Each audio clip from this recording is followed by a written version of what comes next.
Birmingham. And so for a very long time, I have had symptoms of a dysregulated nervous system.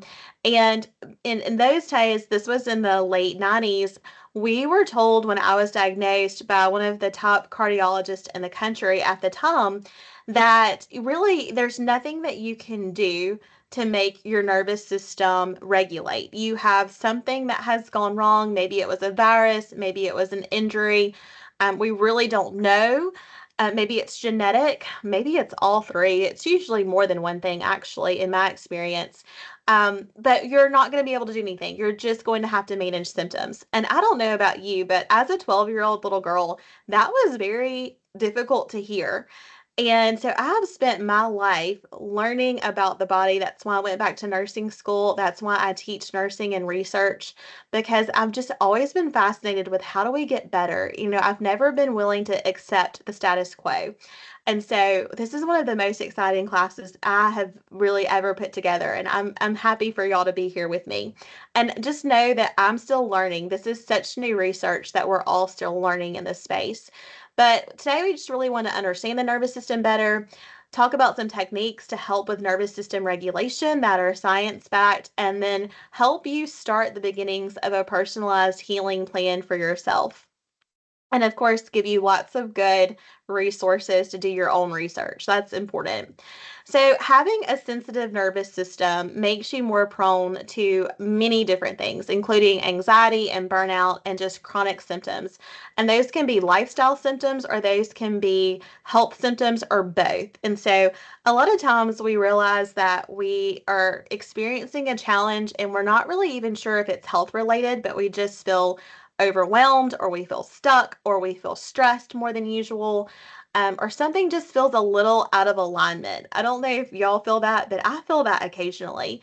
And sometimes it's because maybe our nervous system is overstimulated. Maybe our nervous system is particularly sensitive. There's lots of different types of sensitivities that you can have. And then sometimes it's just a combination of factors that accumulate, and we realize, okay, I've got to press pause and I've got to figure out what is going on with my health. But regardless of how healthy or unhealthy you are, or how stressed or, maybe unstressed you are, maybe you're managing your stress really well, anyone can improve their nervous system functioning, and anyone can take steps to do that, I should say. So this can benefit anyone, in my opinion. So the nervous system is composed of the central nervous system and the peripheral nervous system. And I don't want to get too medical or techie or, too nursey with you, but I feel like it's important to understand what the different systems do. So you've got the sympathetic nervous system and you've got the parasympathetic nervous system. And, you have different levels of control around, your bodily functions. Some things happen automatically, right? We don't have to think about breathing. We just breathe, and that's a good thing. If we had to think about breathing, that would be exhausting. But other things we do have to think about, things like maybe controlling our breath. So when we're talking or when we're really active, maybe we're exercising, our body knows to breathe, but we can still impact our breath by the way that our mindfulness and the way that we think about our breathing, the way that we control our breathing. And control is just taking little steps, right? It's slowing down our tone of voice. It is making sure that we're letting our chest and our bellies rise and fall, right? So we're not limiting how much we can breathe. Maybe it's counting a cycle of breath so that we can really be mindful of how many breaths we're taking. It can be slowing down our pace if we're walking. It can be slowing down our pace of talking if we're talking like I am. We can do lots of little things like that that we call control, but we really aren't in control of telling ourselves to think about breathing. And that's the way that the human body works, right? It's not one thing or the other. It's usually two things being true at the same time. We can control our breathing, but we can control our breathing. And that's what makes it really complex when we're having a difficulty, when we're having a challenge with our health. It's like, how much do we have control over this? And so our parasympathetic and our sympathetic nervous system work together to be able to control all of our bodily function. And so the nervous system is a complex network of nerve tissue in the the body that allow you to interact with the environment. Okay, so it allows us to interact with our environment and get information. And so, if our nervous system is sensitive or if it's overwhelmed or overstimulated, then the way that we're going to perceive things around us is going to be impacted by that state of being. So, if we're nervous, if we're anxious, if we just had a hard conversation, or if we just got an email that upset us or that kind of took us off our guard, then what happens then is the next thing that we have to, kind of interpret, right, in our environment or mentally, thinking of like cognitively information coming in, we're probably going to perceive that as more of a threat if we've already been in that kind of environment. Because our nervous system is very much geared toward realizing, okay, is this a safety issue or is this a threat to me? If it is, we're going to respond in that way. So when I teach classes about stress, I always give the example of the saber-toothed tiger. And I think about, like Paleolithic days where we're in a, like situation where it's prehistoric. You think about the cave person and the saber-toothed tiger. That's always the example in the psychology book. And if you have a saber-toothed tiger coming your way, you're not going to sit down and do nothing, right? Hopefully you're not. You're going to face that tiger and you're going to fight it, or you're going to, flee. You're going to turn away from that tiger and you're going to run. You're going to try to, do something to protect yourselves. So we call that fight or flight. And that's where your parasympathetic and sympathetic nervous system is coming into play to protect you and to make you be able to respond. So the other thing is that there are other different, types of reactions that you could have. There's one called fawn, where you try to make friends with a tiger. I wouldn't recommend that one, but you might do that in other stressful situations. Or, you can lie down and you can kind of freeze and pretend like, oh, I'm not here, right? Like they tell you to, kind of play dead. And when you encounter certain types of bears, that's a good response. But other bears, it's better to show kind of your aggression. So I'm telling you this in kind of terms of the animal scenarios because that's really how our nervous system's formed, and we haven't moved beyond that a ton. And so our email that comes in and upsets us feels like a saber-toothed tiger to our body. And so if we're constantly having those kinds of interactions in our day, it's like we're having a million saber-toothed tigers attacking us all day. And then when we get home, we also have life, right? Life does not stop, stress does not stop. And so we're constantly getting bombarded with saber-toothed tigers. And so when we look at the nervous system, it includes the brain, the spinal cord, and then that complex network of nerves. And it's constantly sending messages back and forth between the brain and the body. And in one of the last slides, I have a book that I recommend called The Body Keeps the Score. And the things that we don't intentionally create awareness around, that we don't address. Maybe it's an unhealthy friendship or relationship. Maybe it's a stressful work environment, or maybe it's an unhealthy, approach to health. Maybe you're really working hard and you're not giving yourself enough rest and recovery. Whatever it may be, if we're not addressing that and we're not processing and feeling those emotions, then a lot of times that gets stored in the body. And there's scientific evidence that supports this. And so I know it sounds a little woo-woo, but there's a lot of scientific evidence that shows that repressed emotions and trauma, when we don't feel our feelings, those get stored in the body and that can create pain responses.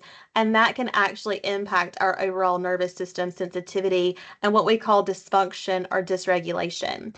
So lots of words there, but I hope that gives you a little bit of an idea of the complexity of this. So I'm going to give you some steps. There are not, just tried and true protocols that tell you if you do these things, then you will have a perfectly healthy nervous system. But it's more about creating awareness around where you need extra support and resources, where you need to make changes. And this is something that we all should be doing on a regular basis, but we're never going to be perfect with it. And we're never going to have the perfect solution or the perfect protocol. But it's really about letting go of the need to be perfect or to have a perfect plan or protocol and really embracing the life in the moment, right? There's a lot of, work around mindfulness, and the mindfulness, kind of frame of mind in healing our bodies, regardless of whether it's a nervous system issue or, something, that's more commonly known, is if we don't take time to notice where we need rest and where we need recovery and where we need support, then our bodies will let us know through symptoms, right? And so, it's kind of the old adage, if you don't take a day off, your body will make you take a day off in the form of being sick. And some of us kind of live that pace of life. And so, ask yourself if you think that you have a sensitive nervous system.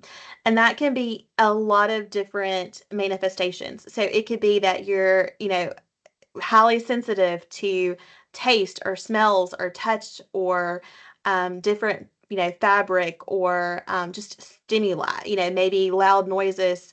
You have an over exaggerated response.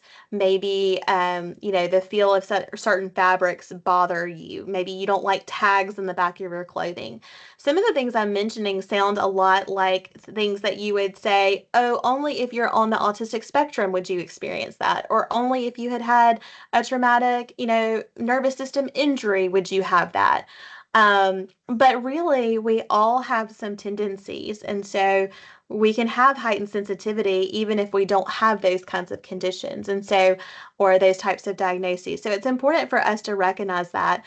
A lot of times we will, what I call kind of pathologicalize everything, right? But we can all have symptoms.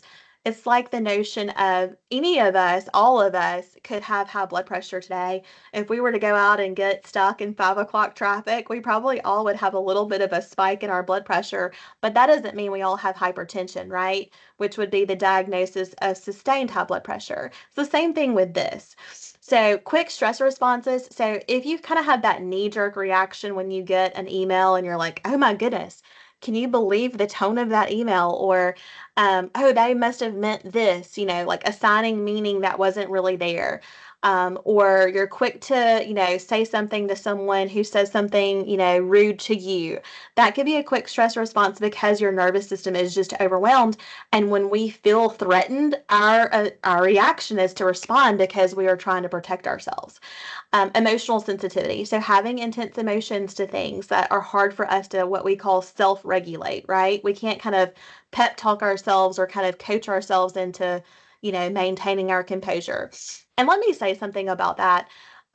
What is the point of being human if we're not allowed to have emotions, right? We sometimes talk about emotional reactions being unprofessional, and certainly they can be. But being professional does not mean being emotionless, in my opinion. Being professional does not mean that we don't show or experience a range of emotions. It just means that we respond to them appropriately, right? It doesn't mean that we never cry at work. It just means that we recognize that we're having an emotional reaction. We acknowledge it. We give ourselves space to feel that. And then we come back when we're able to better approach the situation, right? But every time we stop ourselves from crying, or stop ourselves from feeling emotions, we're really storing a lot of things that are going to be harder to manage later. And most of us are taught, I think, at least in the Western world, particularly, in our culture, we're taught to not cry, right? The first time that you start to cry, especially when you're a child, one of the first things that a lot of people hear, and hopefully you didn't hear this, but a lot of people will hear, why are you crying? Don't cry. We don't cry. That's a really, really common response. And so, if that was something that you heard a lot as a child, my hand is raised, I heard that a lot as a child, then it is probably one of those things that feels very shameful for you to show emotions. And so, again, that can really contribute to having some nervous system dysregulation or symptoms of sensitivity. Physical symptoms can be anything. Any physical symptom you have can be related to this, but really thinking about headaches, digestive issues, like feeling like your stomach is just always kind of in a knot or doesn't feel good, having chronic pain, especially chronic pain it's what we call diffuse pain. It's where it's pain everywhere, right? There have been times that I have said I literally hurt from the top of my head to the bottom of my feet, my scalp, my hair hurts. That's because I've had a long history of chronic diffuse pain. And I'm going to tell you some things that make that hopeful at the end because I've gotten some symptom relief this past year miraculously. Never expected that I would be able to do that. And so that was really the beginning of this class. If I can, after 20 plus years, start to get symptom relief, I feel very confident that most people can find hope in that and can start to make changes and hopefully avoid some of this. Difficulty relaxing. So, if it's hard for you to relax, it is much easier for me personally to work than it is to relax. So, I'm not going to pull up the chat because that's going to jumble the slides, but I want y'all to pop in the chat if you resonate with that. Is it a little bit easier for you to work than it is for you to relax? That can be a sign of needing to address nervous system dysregulation because you need more structure to be able to rest. And that is probably going to look like actually having structure. So, people talk about spontaneity is so important. And, people are happier if you don't plan everything out. That is not my personality. I like to have a list. But for people who have a hard time resting and relaxing, you may have to make rest be productive for a while before you can make that transition to actually healing your nervous system.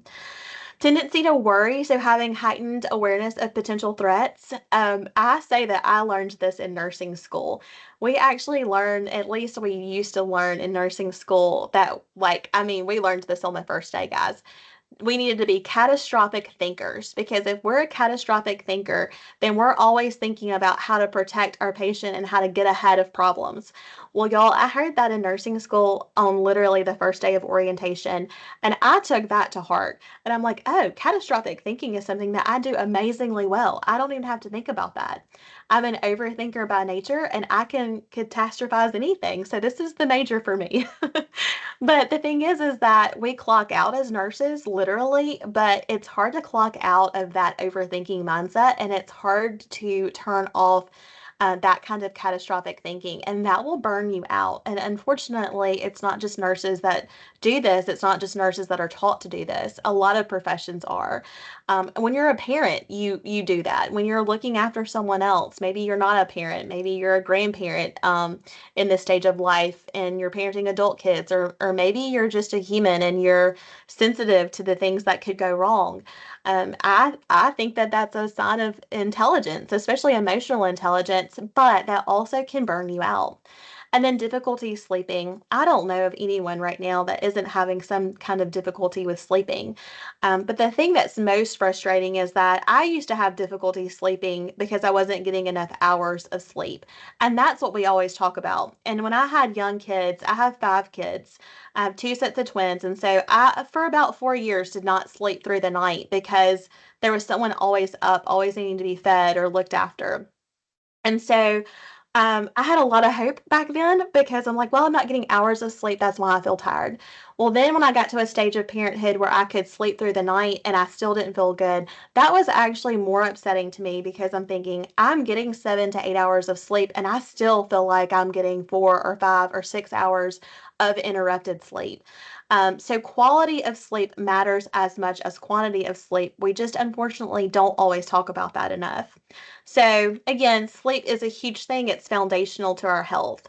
And we have a class called Wellness Basics, and 5 of those basics, one of those is sleep. And to me, it's really the keystone habit because if you're not sleeping through the night, you're not getting restorative sleep, even if you are sleeping through the night, then your body is not going to function optimally. You're not going to feel your best because you're not healing and repairing and restoring through sleep at night. Okay. And so there are a lot of resources, a lot of classes and things that we can link out for you to help with that. But just know sleep is foundational and it's one of those five keystone habits. So nervous system dysregulation symptoms, they're physical, emotional, and cognitive, just thinking, brain wise, thinking about your mind, symptoms that you can have or signs that you can have. And so muscle tension, headaches, chronic pain, digestive issues. So again, anything to do with your stomach, your GI tract, sleep disturbances, weakened immune system. If you're always getting sick, that can be a sign. Also, if you never get sick, that's also a little bit of a red flag because it may mean that you have such a suppressed immune system that you're not able to even have an immune response. And so I used to brag when my kids were little, "Oh, I'm a nurse, so I have a great immune system. I never get sick." Well, the thing was, I think truly my reality was that I was so depleted, I couldn't even form an immune response to get sick. And so it's kind of like that Goldilocks, mentality is that you want to be somewhere in the middle. You don't want to be one extreme or the other. It is natural to get sick from time to time. We're human. We will encounter things that will make us sick, and we want to have an immune system that is able to respond to that, because otherwise you may be getting things like viruses and just viral things that come into your body that your body's storing that it can't take care of, and that can lead to what we call dormant viruses. So again, more complicated than what we have time to cover today, but there's just a lot of complexity. That's the word of the day. And then emotional signs. So mood swings, anxiety, depression, irritability. I mean, that is something that's really important. We don't think about being irritable as being something that's concerning. We think that that's just typical of adult life. But when I saw one of my doctors for one of my annual exams recently in the last couple of weeks, I said, I'm having these symptoms. These are the things that I am currently being challenged with. These are some of the tests that are being run. And I said, and then on top of that, I just feel a little irritable. And I said, that's normally not my baseline, but I'm just really tired and I feel irritable. And I said, I know that's not probably the most concerning symptom that I have, but probably the people who interact with me would love if I wasn't irritable. And he laughed and he said, I'm making a note. Abby is irritable. If we're irritable more than we usually are, if it's not really our baseline or our personality, ask yourself, am I feeling more irritable than usually I am at this time of the year? Because let's be honest, it's the first couple of weeks of school. We all are probably a little tired and overworked and irritable right now. So think about that. Is this worse than my usual at this time of the year or in this season of life? And then cognitive signs, things that are persistent. You're worrying, you're fearful. Things that you've done in the past to help cope or manage aren't helping anymore. You've got chronic stress. You're having poor memory. Like you go to say a word and you're word searching. That's something that happens for me to time if I'm tired. Difficulty concentrating or focusing, oversensitivity to stimuli. You have that, overreaction. We call that a chandeliering effect, where, someone touches you and you jump and it's like you're jumping to the chandelier. That is a really common over response and over exaggeration. Being easily overwhelmed, or I would say even easily offended. Sometimes when we're like, can you believe that person did that? Sometimes it's just that our nervous system is on heightened awareness, and part of our threat assessment from our nervous system is to see, okay, do we have any enemies? Like, are there any people out there that are going to harm us? And maybe we just have a coworker that's not being overly kind that day, or maybe our barista at our favorite, coffee shop is just also having a difficult day and they just weren't especially kind to you. It may not be a true threat, but if our body perceives those little things as threats, it may be that we're overwhelmed and overstimulated. So, some advantages and challenges of being sensitive in our nervous systems. Pros are things like we're self aware, we're aware of our surroundings. It can be heightened level of empathy. It can be that we're creative, that we're strong in our intuition, that we're really detail oriented. And these are things that can be really categorized as personality traits, but also it can be associated with having this heightened sense of sensitivity in our nervous systems because we're just always on the lookout and aware. You also can have that heightened sense of safety. I mean, I was the captain of our safety patrol when I was in the sixth grade because I was always aware of what was going on to the point that it was almost painful. I would see danger and threats everywhere. And I was able to help, prevent a lot of bad things from happening, but it also was a lot of work and stress on a 12-year-old. So, and I mean, in all seriousness, I really was actually the captain of the safety patrol for that reason. So that should have been a sign back in the day, but it was just because I was seen as someone who was responsible and looking out. But, in hindsight, was it also that I was very much sensitive to my environment and conscientious because when we're feeling unsafe, we're going to be more prone to be conscientious, or we're going to have the opposite reaction and try to really shut down. So I'm telling you my stories to help you start seeing where those things may be true in your life. And your examples may be different from mine, but we all can use those things to really kind of dig deeper. Dr. Edie Wadsworth is a physician out of Tennessee in the Knoxville area. And she's someone that I really admire and look up to. She does a lot in the wellness space. And she talks about treasure hunting in our past and how much going back and looking at even difficult circumstances, how we can go back and say, okay, even in that moment that was really difficult, what was a treasure from that? What was something that I learned from that? It's really meaning making, right? So even though this situation was difficult, I learned this thing. And so she calls that treasure hunting in our past. And so sometimes when we're having health issues or we're just not feeling our best, the answer is really to look within. And when people tell me that, especially at different seasons and phases of my life, I thought if I knew the answer, I wouldn't be asking for help. And sometimes we have to ask for help. Sometimes we need to ask for help. But a lot of the answers that we're seeking really do come from within, but we have to pause long enough to hear them. We have to, take a step back. We have to reflect. Journaling is a great way to figure out what we need to work on as humans, right? We're always learning and growing and developing. And sometimes when we answer journal prompts or we just free form write, or even if we just sit in silence, which I don't do a lot of that, y'all who know me know I love to talk. So there's always chatter going on in my life.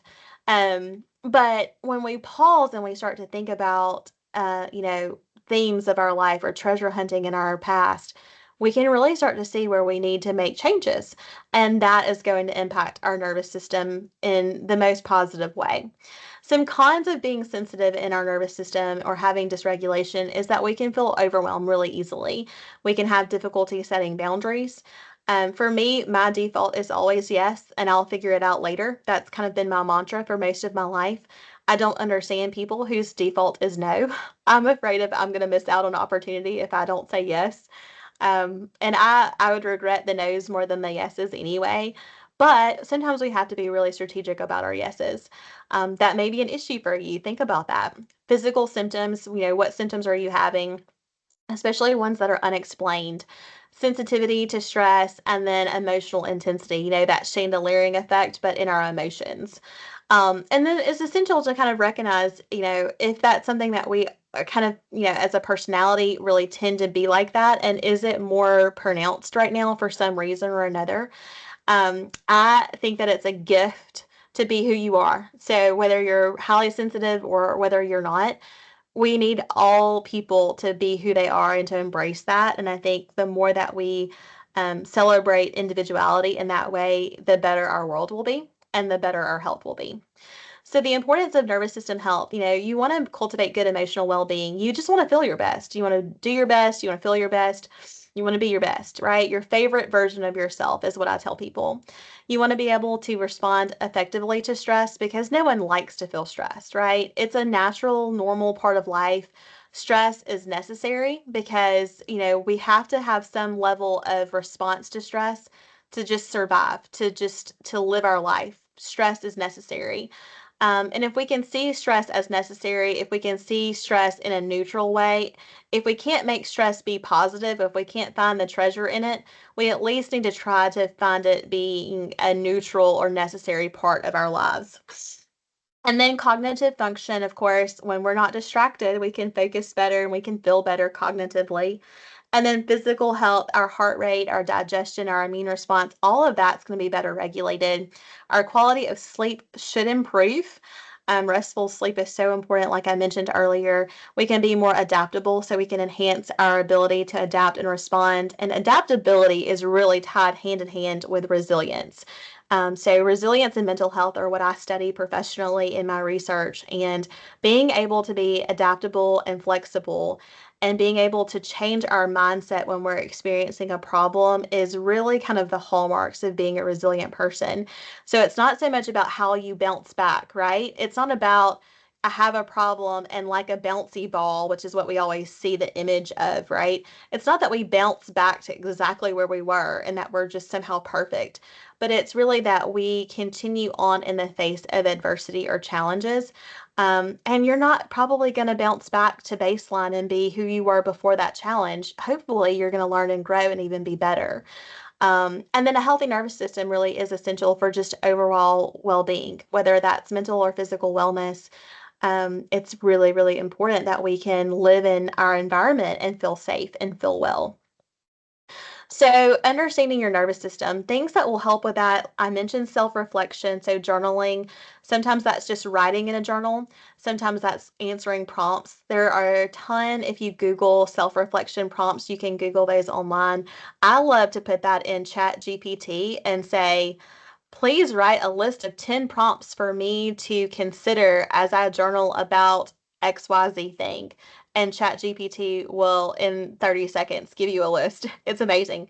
Mindfulness practices, things like meditation, yoga, or deep breathing. Breathing is really important. It is one of the foundational things for resetting your nervous system.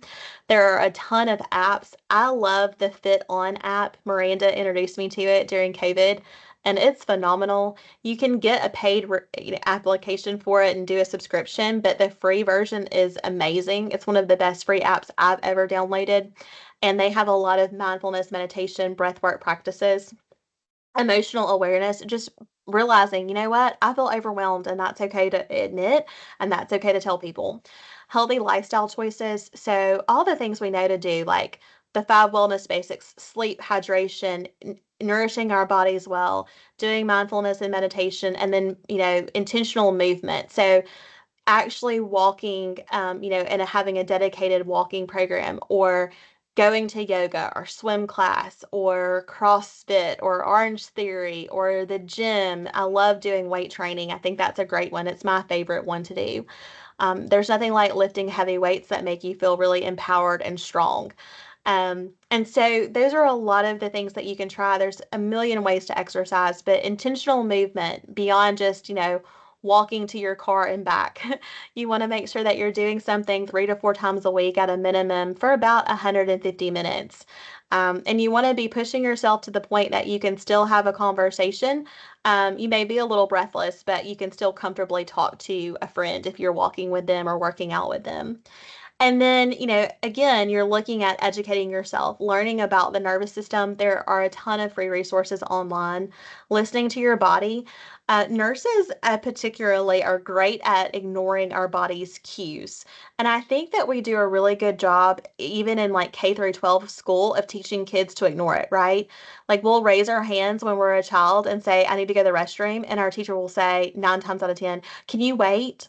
And it's like, well, if I could wait, I probably would not have raised my hand to go, right? So we condition our bodies to wait when it needs something, and our bodies do not like that. That makes us feel unsafe. And so try to honor your body. So if you feel like you need to go to the restroom, within reason, stop what you're doing and go to the restroom. If you feel thirsty, within reason, stop what you're doing and go refill your water bottle. If you feel stressed and like you're going to have a chandeliering moment, within reason, stop what you're doing and go take a walk. Outside is the best thing to do. If you can walk outside with someone that you trust for 22 minutes a day, that decreases your cortisol level over time, and you get connection, you get community, you get purposeful movement, you get good vitamin D synthesis. And if you're out walking around in like a green space, which is considered like a tree covered space, that is like the optimal for mindfulness, for meditation, for movement, and for health. 22 minutes is all it takes. It's amazing. So that's a lunch break, and then you still have time to eat a good, healthy meal, right? And then seeking professional guidance. There are times in life where we need a friend to listen. There are times in life where we need people in our workplace to know what's going on. There are times in our life where we need a licensed professional counselor or psychologist or psychiatrist. There's times where we need a coach. Coaching and counseling and mentoring are all very different. There are times where we need a mentor, and there are hard seasons in life where we might need a little of all of it. And so, at the end of the day, though, I think you have to really make sure that you're not outsourcing your wellness, right? I've done that before where I was looking for everyone else to tell me how to heal myself or how to do things better. I'm always really perfectionistic in that way. And so I think it's important for us to ask ourselves, am I looking for answers outside of myself or and trying to get help from a place of I really need the help, or am I ignoring my body's cues and am I ignoring the things that I know to do well, right? And sometimes it's a little bit of both, but professional guidance is absolutely necessary. And more times than not, they're going to tell you the same thing. They're going to ask you the same thing. So, nutrition for nervous system health. We know what to do to be healthy. And I always tell people knowledge does not equal habit change. Knowledge is great and knowledge is really empowering, but it's knowledge and action on that knowledge that really changes your life. Knowledge is not life changing unless we take action on it. And so, thinking about omega-3 fatty acids, that's so important. So, salmon and sardines and chia seeds and walnuts and almonds and like all the good, healthy fats are going to be helpful for brain health, which is going to be healthy for your nervous system. Antioxidants like berries and oranges and grapes and kale and spinach and broccoli and nuts. And one thing that I will say about nutrition, I have a health and life coach certification. And so I have nutrition training through my nursing degree, but then I also have nutrition training through that certification program. And what I will tell you is that we don't want to label foods as good or bad or healthy or unhealthy. It's all on a spectrum. And the thing is that broccoli is really a healthy food. But if you have certain GI conditions, you can't eat broccoli because you can't digest it. And so broccoli in and of itself is just neutral. For me, it might be a healthy food, but for someone who has diverticulitis, it's an unhealthy food and they can't have it. It would actually make them really sick. And so I think we have to really get away from, is this a good food or a bad food? And it's like, is this a food that's healthy for me? And is this food healthy for me? And is it serving my best well-being right now in this season of life, right? So think about food in that way, and I think will really change your relationship with nutrition. B vitamins, things like leafy greens and whole foods, whole grains, nuts, and seeds. Vitamin D, so fatty fish, things that are fortified, just meaning that the things that you're eating actually have had the vitamin D added to it. It's always best to eat nutritious food over supplementation, but there are times where we have to supplement. But supplement means literally you're adding to your diet what you can't get in your food. You're supplementing what you could get through food. And so I think we often don't think about supplements in that way. Even I don't. But it's always going to be best to get like the real thing that occurs in nature first, if you can. Getting out in the sunlight, of course, it's always important to have sun safety. We have a class on that if you're interested in more, but I'm not afraid of the sun. I love the sun. I think it's important to get good sunlight in the mornings for your circadian rhythm. So, first thing in the morning, within the first hour of waking up, sunlight with no sunglasses.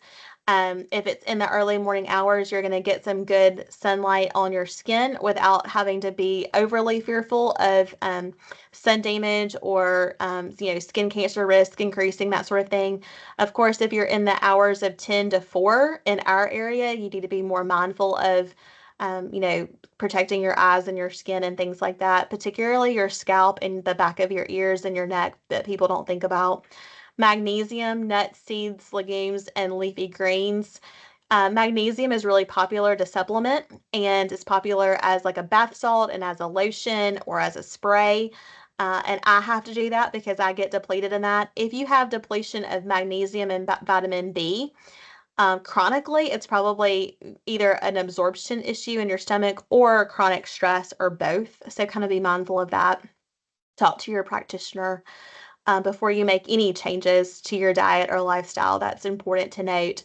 Protein is always really important. People have various, thoughts on protein sources, whether it can be plant-based or whether it should be from a meat or animal source. I won't get into that with y'all. Y'all can make your own choices with that. But even the grams of protein that you should get a day varies. Most people agree that you should at least get 20 to 30 grams of protein 3 times a day, so close to 90 to 100 grams. But of course, that's very individual. So I recommend that you work with someone if you need help in what we call calculating your macros. So how much fiber, how much protein. There are general recommendations, but anything about your life could change that, right? If you have a kidney problem, then you're not going to want to get as much protein as someone else who doesn't have a kidney problem with your other same information being true.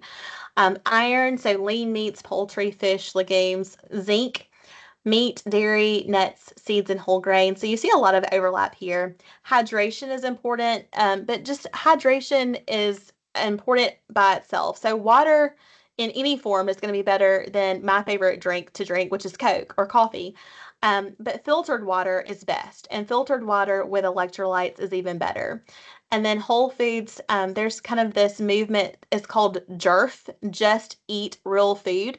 So it's real food that would be, a plant in nature or a fruit in nature, not coming from a plant, meaning that it's overly processed food.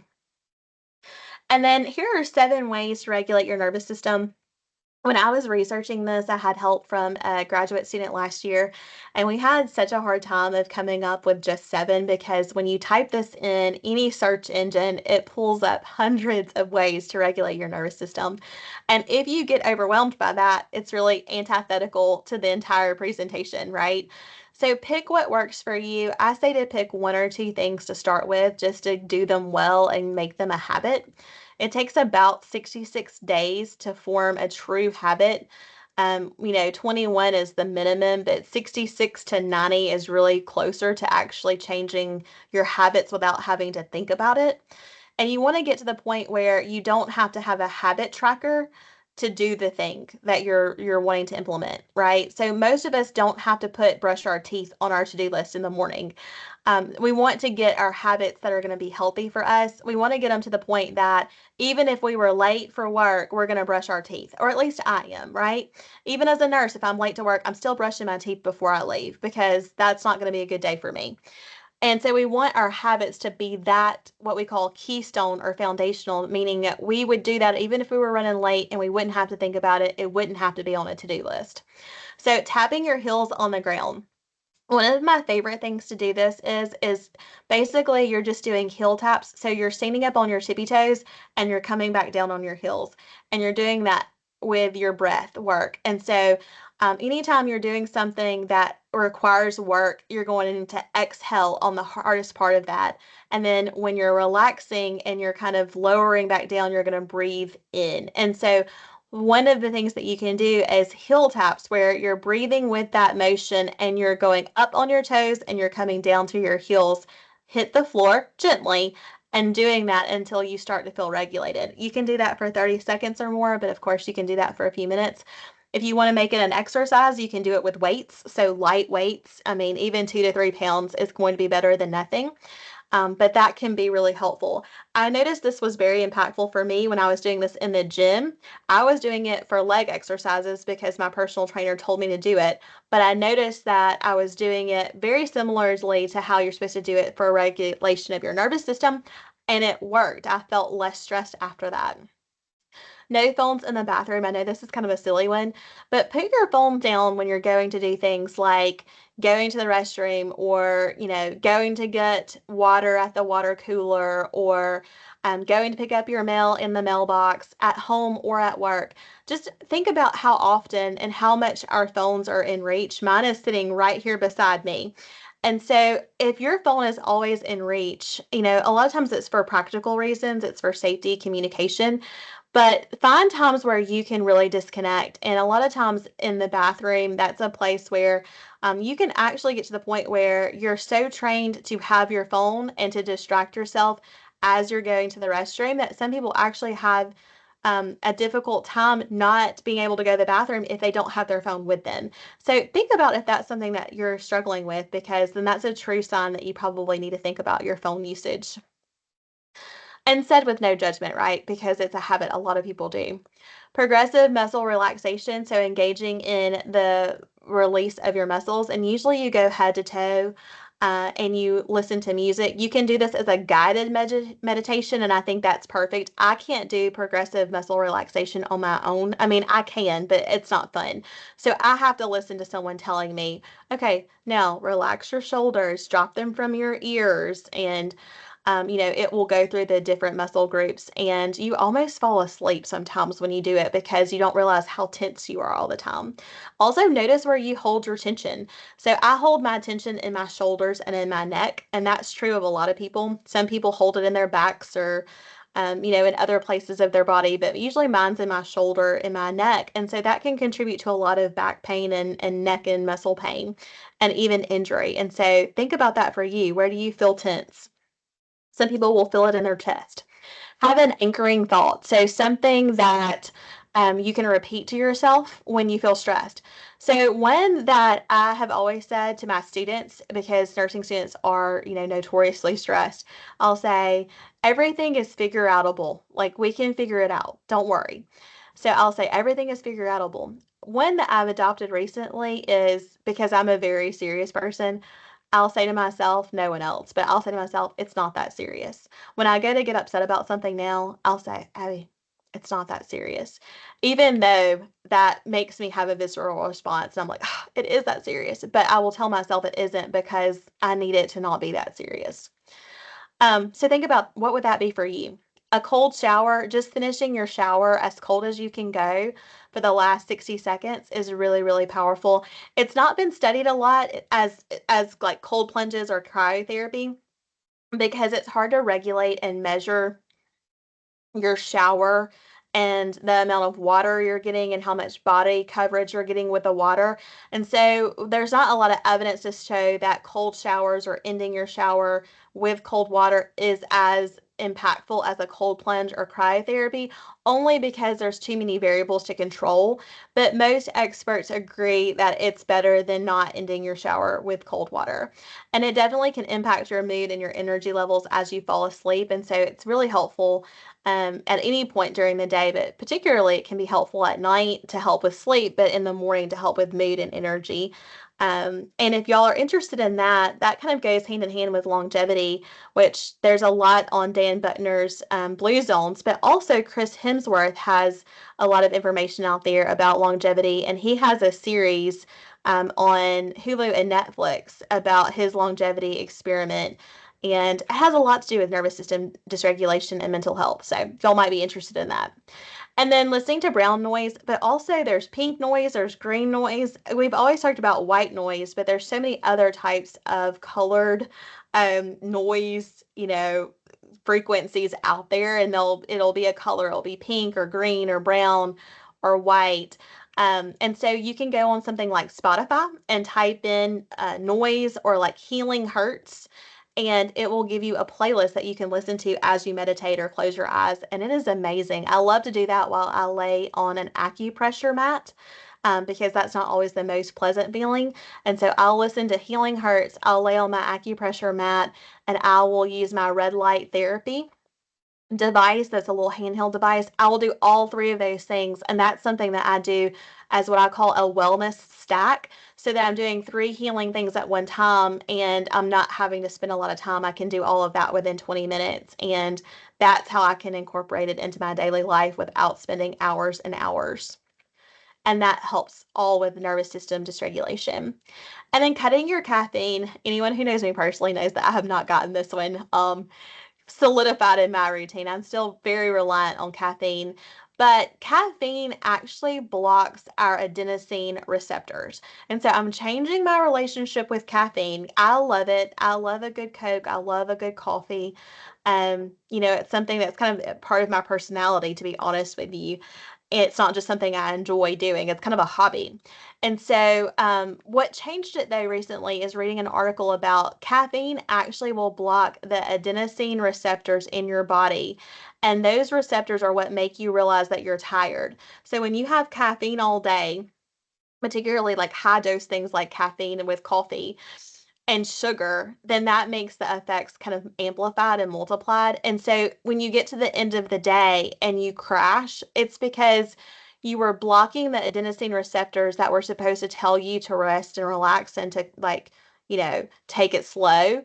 And you push through when you were too tired to push through. And then you crash at the end of the day because then those receptors clear and you realize that when you were blocking the red flags that your body were giving you to slow down, you blocked it with caffeine and sugar, and then you overdid what your body had the capacity to do that day.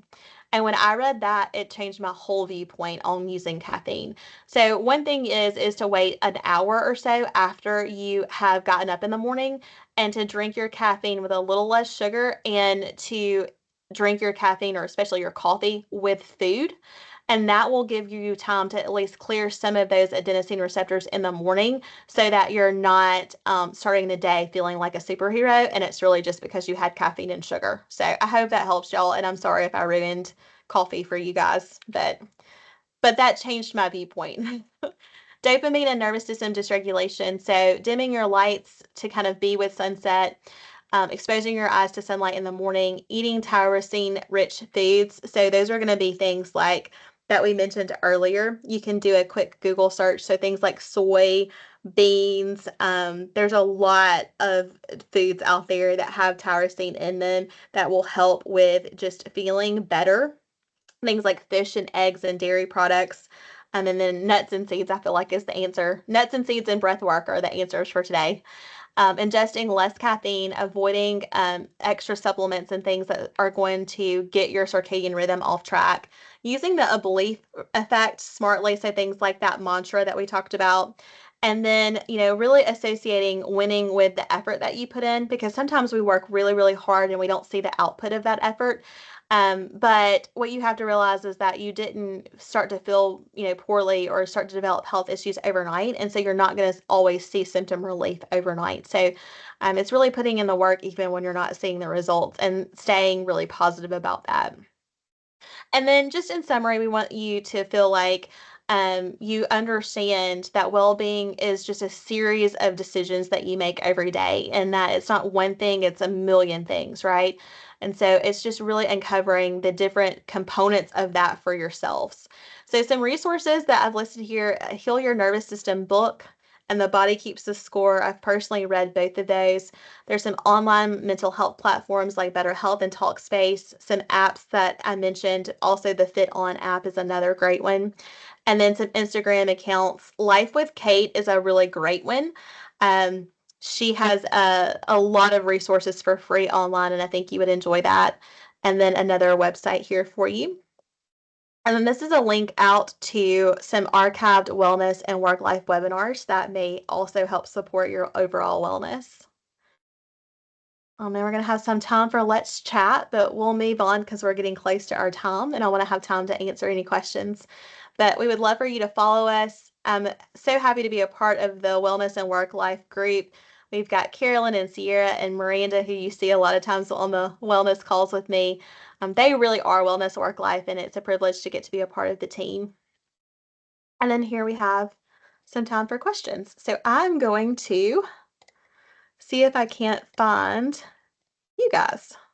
There we go. All right, I know y'all probably can see this, maybe not, but you might can see this on your end.